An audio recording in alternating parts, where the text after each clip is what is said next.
It's been too long, Sam. You were a good friend to me. One I could never forget. Which is why I took steps to ensure that this message would only play upon your arrival. The sensors were set to scan for your biometric data. A simple enough trick.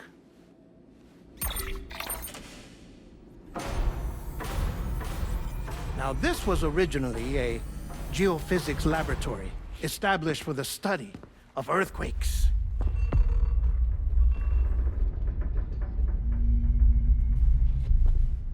And for that reason, it holds a wealth of documentation on gatequakes, tar currents, and placates.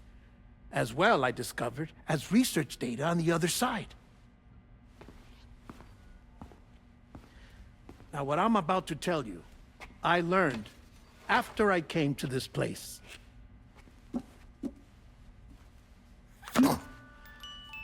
Imagine that this is the lab. Though it's relatively close to the northern tip of South America, the continent is entirely cut off from us by a tar belt. And so we have no idea what's going on down there. Nor do we know the state of any continent other than our own.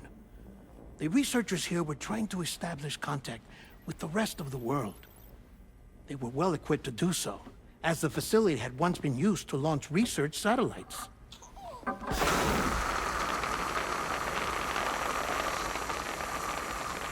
So they tried launching a variety of probes and drones in the hope of obtaining observational data,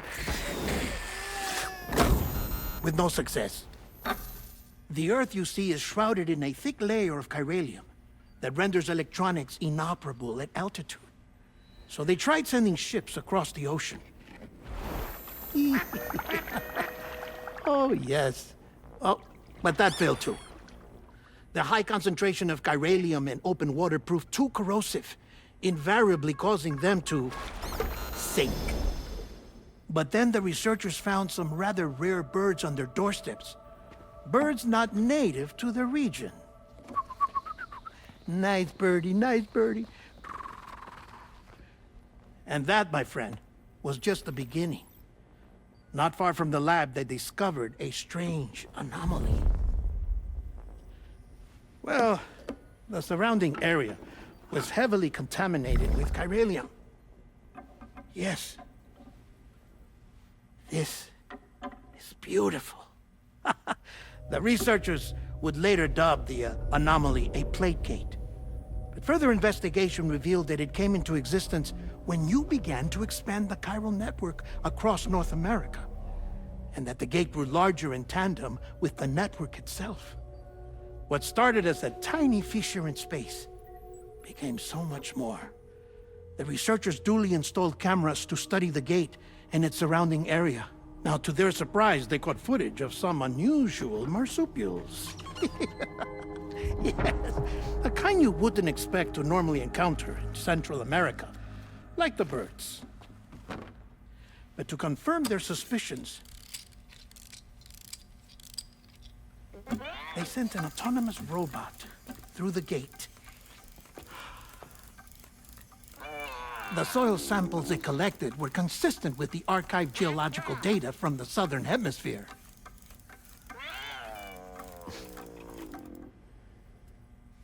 Not long after, several men and women came through the gate. They spoke English, and they confirmed that they had indeed come from faraway Australia.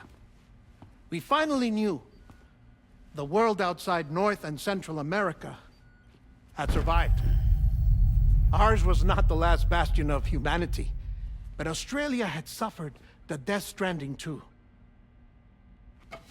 Undeterred, the researchers began working closely with Bridges and conducted a series of tests, paving the way for an expedition to Australia that would lay the groundwork for chiral network expansion.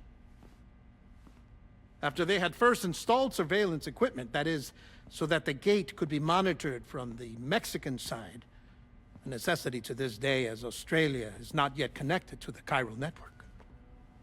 The UCA may not have dreams of conquest and control, but they aren't about to let just anyone use the gate. Indeed, that's one of the reasons they were so determined to connect Australia to the network in the first place. Well, I suppose that's all I have to say about the plate gate. There's something else that I need to tell you, though. Something far more important. Mind if I pause it here? I have to go take a shower. Gate quake detected. Sam, a gigantic BT just showed up outside. We're prepping weapons for you now. Access the terminal up top and take whatever you need. We're counting on you.